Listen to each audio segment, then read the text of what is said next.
பிரம்மரிஷி பித்தாமக பத்ரிஜி அவர்களுக்கும், global Buddha school of meditation சார்பாக என் அனைத்து ஆன்மீக நண்பர்களுக்கும் என் வணக்கத்தை தெரிவித்துக் கொள்கிறேன். இன்னைக்கு ஆன்மா தொடர்பு கொள்ளும் நுட்பங்கள் அதுதான் ஃப்ரெண்ட்ஸ் பார்க்க போறோம். அதாவது ஆன்மா நம்ம கூட எப்படியெல்லாம் தொடர்பு கொள்ளுது, ஒரு பொருள் மூலியமாவும், அதோட ஃபீலிங்ஸ் மூலியமாவும், அப்புறம் குழந்தைகள் மூலியமாவும், இல்ல யாரோ தெரியாதவங்க ஸ்ட்ரேஞ்சர்ஸ் மூலியமாவும், அதே மாதிரி ஏஞ்சல்ஸ் மூலியமாவும் நம்மள தொடர்பு கொள்ளும். அது எப்படி நமக்குள்ள தொடர்பு கொள்ளுதுன்னு சொல்லி ஒரு கேஸ் ஸ்டடி சொல்லி நான் சொல்றேன் ஃப்ரெண்ட்ஸ். இப்போ நம்ம இறந்துட்டோம் அப்படின்னா, நம்ம புடிச்சவங்க ரொம்ப துக்கத்தோட இருப்பாங்க. இதனால அவங்களுக்கு கோபம் ஏற்படும். ரொம்ப ஸ்ட்ரெஸ்ஸா இருப்பாங்க. அதெல்லாம் ஏத்துக்கிட்டு அவங்க லைஃப வாழ்வாங்க. நம்ம இறந்ததால அவங்க ரொம்ப ஃப்ரஸ்ட்ரேஷனோட இருப்பாங்க. ஏன்னா அவங்க என்ன நினைப்பாங்கன்னா, இந்த இறப்பு அப்படிங்கிறது ரொம்ப கடைசி, மரணம் தான் இறுதி அப்படின்னு சொல்லி நினைச்சிட்டு இருப்பாங்க. வெஸ்டர்ன் சொசைட்டில இன்னமும் அந்த மக்கள் எல்லாமே இந்த இறப்ப நம்புறாங்க அப்படிங்கிறதுனால, அந்த பயத்த விட்டு இன்னும் வெளிவர முடியல. இந்த ஆன்மாக்கள் எல்லாம் இறந்த பிறகு இந்த ஆன்மாக்கள் அதோட ஆன்மா வீட்ல அடுத்த லைஃப் அதாவது புது லைஃப் இந்த பூலோகத்துல வாழ்றதுக்கு தயார் பண்ணிக்கிட்டு இருக்கும். அதாவது இந்த மேடை இந்த பூமியில அதோட நாடக மேடை பெர்ஃபார்ம் பண்ற அந்த ரிஹர்சல் பண்ணிட்டு இருக்கும். இதெல்லாம் நினைச்சு சிரிக்குமாம். ஏன்னா அந்த ஆன்மாக்களுக்கு தெரியும் இந்த ரோல் எல்லாமே டெம்பரரி தான். இந்த உலகத்துல வாழ போற ரோல் எல்லாமே டெம்பரரி தான் அப்படிங்கிறது இந்த ஆன்மாக்கு கண்டிப்பா தெரியும். அதே மாரி பௌதீக உலகத்துல வாழ்ற மக்கள் எல்லாமே இந்த மரணம் அப்படின்னா அவ்ளோ பயப்படுறாங்க. வயசாயிடுச்சுன்னா போதும், ஐயையோ நம்ம இறந்து போயிடுவோம் அப்படிங்கிற பயம் வந்துருது. ஏன்னா இறந்த பிறகு என்ன நடக்குது அப்படிங்கிற புரிதல் அவங்களுக்கு இல்ல. ஏன்னா இப்ப பாரம்பரியமா மத கருத்துகள் பின்பற்றவங்களுமே இந்த மரணத்தை பற்றிய பயம் இன்னமுமே இருக்கு. ஏன்னா ஒரு பார்ட்டிசிபென்ட்டா ஒரு பார்வையாளரா அந்த மரணத்தை ஏத்துக்கிறதுக்கு நம்மளுக்கு பயமா தான் இருக்கு. அது பாக்குறதுக்கு கஷ்டமா தான் இருக்கு. அது ஏன்னா நம்மளோட கல்ச்சர் அந்த மரணத்தை அப்படிதான் போர்ட்ரே பண்ணி வச்சிருக்காங்க. அதே மாதிரி 20ஆம் நூற்றாண்டுல மக்களோட ஆட்டிட்யூட் எப்படி இருந்துச்சு அப்படின்னா, இந்த வாழ்ற வாழ்க்கை ஒரே ஒரு வாழ்க்கை தான். இதுக்கப்புறம் வாழ்க்கையே இல்ல அப்படின்னு சொல்லி நம்பிட்டு இருந்தாங்க. அமெரிக்கர்கள் 40% மக்கள் அ இறந்த பிறகு மறுபிறப்பு இருக்கு அப்படிங்கிறத நம்புனாங்க. ஏன்னா அவங்க ஆன்மீகத்துல ஈடுபட்டதால, இந்த இறப்ப ஈஸியா அவங்களால அக்செப்ட் பண்ண முடிஞ்சது. நம்ம ஏற்கனவே பார்த்தோம். நம்ம இறந்த பிறகு இந்த ஆன்மா 3 டைமென்ஷன் லைட் எனர்ஜியா பிரிக்க முடியும். அதுல ஒரு பகுதி அந்த ஒளி ஆற்றல் எப்பயுமே அந்த ஆன்ம உலகத்துல தான் இருக்கும். அதே மாரி இப்ப இறந்துட்டாங்க அப்படின்னா, திருப்பி அவங்க மறுபடியும் அந்த ஆன்ம உலகத்துல, அவங்க ஆன்மா வீட்ல அந்த ஒரு லைட் எனர்ஜில அவங்க யுனைட் ஆயிருப்பாங்க. இப்போ நம்ம துக்கத்துல இருக்கோம் அப்படின்னா, நாமளும் நம்ம இறந்த பிறகு அந்த ஆன்மாவோட போய் கனெக்ட் பண்ண முடியும். ஏன்னா நம்மளோட ஒரு பகுதி லைட் எனர்ஜி அந்த ஆன்ம உலகத்துல தான் இருக்கும். இந்த சோல்மேட் சொல்றாங்க இல்லையா? அதாவது ஆன்ம தோழர்கள். அவங்களுக்கு எ பிரிவு அப்படிங்கிறது இல்லவே இல்ல. எப்பயுமே அந்த ஆன்மா அதோட ஆன்ம உலகத்துல கண்டிப்பா ரீயூனைட் ஆயிக்கிறோம் அப்படிங்கிறத நம்ம தெரிஞ்சுக்கலாம். அதே மாரி ம் உடல் மரணம் எவ்வளவுதான் ஒருத்தவங்களுக்கு ரொம்ப தீவிரமா இருந்தாலும், அந்த ஆன்மா அந்த உடல விட்டு வெளியேறின பிறகு அவ்ளோ ஃப்ரீடமா ஃபீல் பண்ணும். எப்படா நம்ம போய் அந்த ஆன்மா வீட்ல போய் சேருவோம் அப்படிங்கிற அந்த ஆர்வம் அதுக்கு ரொம்ப ஏற்படும். இந்த மாரி ஆன்மா கூட எப்படியெல்லாம் தொடர்பு ஏற்படுத்திக்கலாம் அப்படின்னா, நம்ம மெடிடேஷன் பண்றது மூலியமா தொடர்பு ஏற்படுத்திக்கலாம். அதே மாரி நம்ம ரொம்ப சைலன்ஸ பிராக்டிஸ் பண்ணணும். ரொம்ப அவேர்னஸோடையும், விழிப்புணர்வோடையும் இருக்கணும். அந்த ஆன்மா வார்த்தைகளால தான் பேசணும் அப்படிங்கிறதுலாம் கிடையாது. அதோட பிரசன்ஸ நம்ம ஈஸியா உணர முடியும். அதுக்கு நாம என்ன பண்ணணும்னா, நம்ம மைண்ட ஓப்பனா வச்சுக்கணும். அத சந்தேகப்படாம ஓப்பனா வச்சுக்கிட்டாலே, அதால நம்ம கூட கம்யூனிகேட் பண்ண முடியும். இதால அந்த துக்கமா இருக்கிறவங்க அதுலருந்து கொஞ்சம் விடுபட முடியும். இதே மாரி இந்த ஆன்மா எது மூலியமாலாம் நம்ம கூட தொடர்பு ஏற்படுக்குது அப்படின்னா, ஒரு தெரபெட்டிக் டெக்னிக் அப்படின்னு சொல்லி ஒண்ணு இருக்குது. அதுல இந்த ஹிப்னாட்டிஸ் பண்ணுவாங்க இல்லையா? அந்த டாக்டர் எல்லாம் ஆராய்ச்சி பண்ணுவாங்க. அதாவது அந்த துக்கத்தோட இருக்கிறவங்களோட மனநிலை எப்படி இருக்கு? இந்த ஆன்மா அவங்க கூட எப்படி கம்யூனிகேட் பண்ணுது?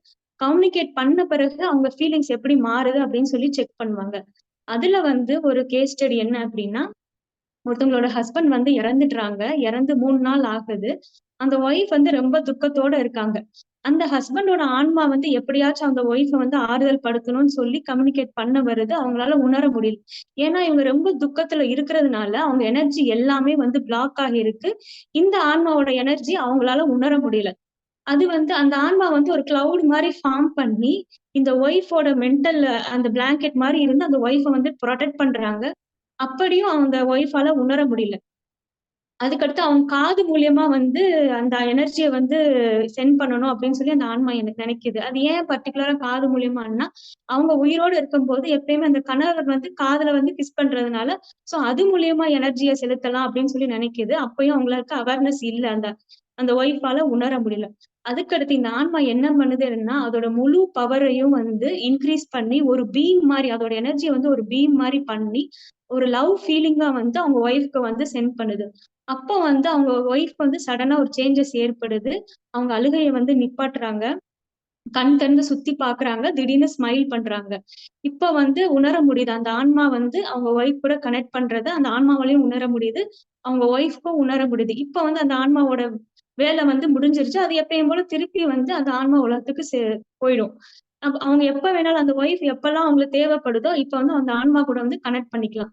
இந்த மாரிலாம் வந்து ஆன்மா வந்து கனெக்ட் பண்ணும். இது இன்னொன்னு வந்து இந்த ஆன்மாலாம் எது மூலியமா கனெக்ட் பண்ணும் அப்டின்னா, நம்ம சக்ராஸ் சொல்லுவோம் இல்லையா? நம்ம உடம்புல ஆற்றல் புள்ளிகள். அது மூலியமாவும் அது எனர்ஜிய வந்து ஏற்படுத்தி, அது மூலியமாவும் நம்மளுக்கு வந்து ஆன்மா வந்து கனெக்ட் பண்ணும். இந்த சக்ராஸ்லாம் நம்ம உடம்புல என்ன பண்ணும்னா, எங்கெல்லாம் நம்மளுக்கு எனர்ஜி பிளாக் ஆயிருக்கோ, அதெல்லாம் இந்த சக்ராஸ் தான் வந்து ஓப்பன் பண்ணி விடணும். அது எப்படின்னா, நம்ம ஸ்பிரிச்சுவல் எனர்ஜி மூலியமா நம்ம ஹார்ட் ஆகட்டும், நம்ம தலையாகட்டும், நம்ம முதுகு தண்டுவடம் ஆகட்டும், எல்லாத்துலயுமே வந்து இந்த ஸ்பிரிச்சுவல் எனர்ஜி யூஸ் பண்ணி இந்த சக்ராஸ் எல்லாமே அந்த எனர்ஜி ஃபுல்லாத்தையுமே வந்து அன்பிளாக் பண்ணிவிடும். இது மூலியமா கூட அந்த ஆன்மா வந்து அதோட தொடர்பு வந்து ஏற்படுத்திக்கிறோம். அடுத்து வந்து சோமாட்டிக் டச்ன்னு சொல்லுவாங்க. அது என்ன அப்படின்னா, ஒரு ஆன்மா வந்து மொத்த ஃபோர்ஸ் அது எனர்ஜி ஃபோர்ஸ வந்து ஒரு குறிப்பிட்ட ஏரியால சென்ட் பண்ணி, அதோட தொடர்ப வந்து அந்த துக்கத்துல இருக்கிறவங்களுக்கு வந்து குடுக்கணும்னு நெனைக்கும்.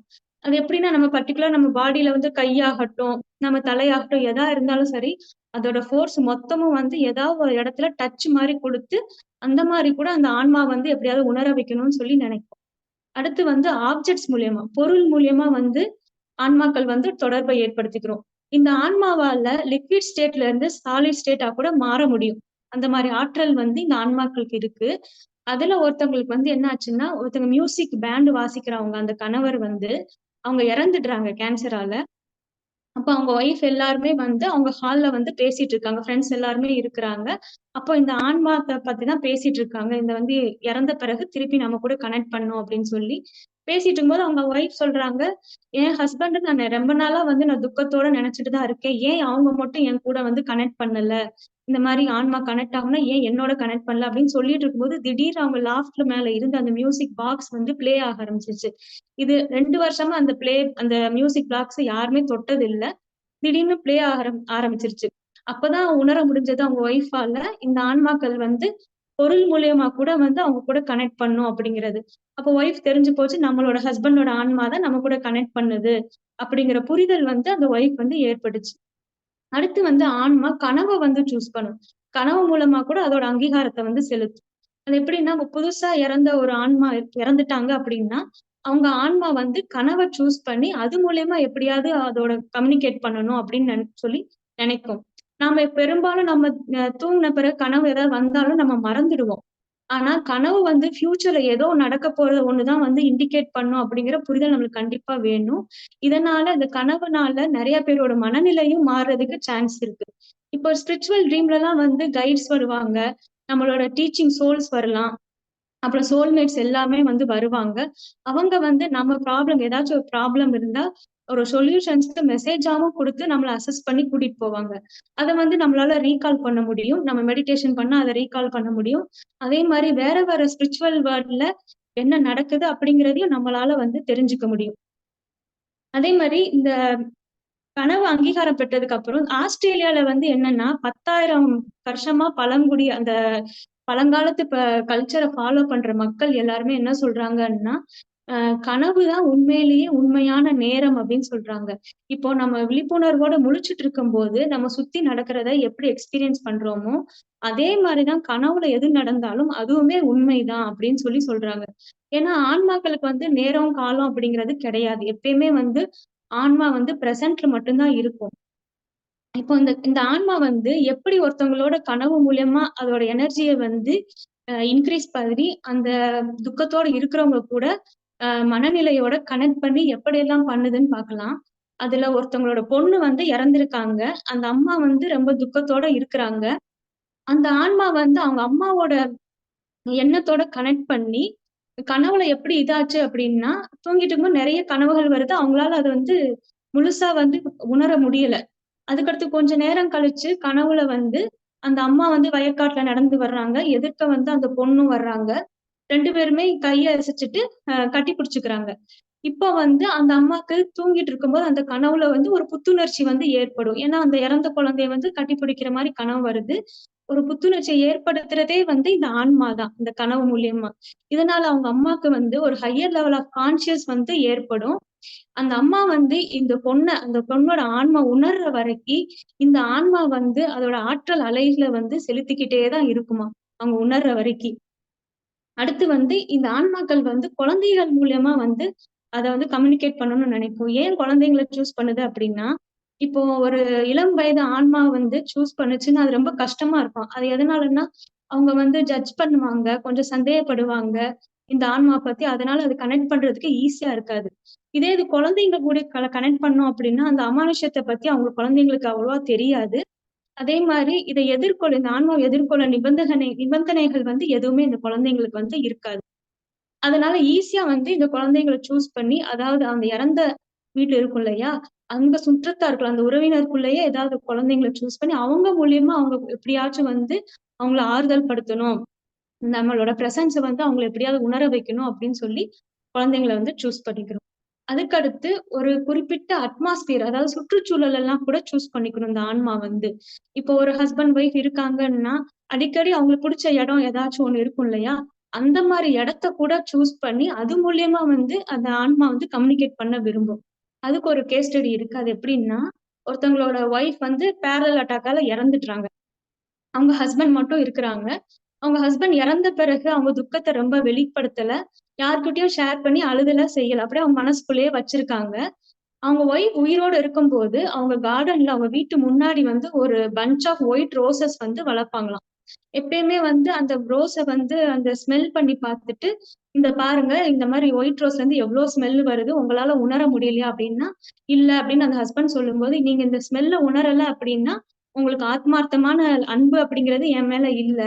அப்படின்னு சொல்லி எப்பயும் சொல்லுவாங்க. அவங்க வேணும்னே வந்து ஹஸ்பண்ட் வம்பு இழுக்கிறதுக்கு, "இல்ல எனக்கு ரெட் ரோஸ் தான் பிடிக்கும்." அப்படின்னு சொல்லுவாங்க.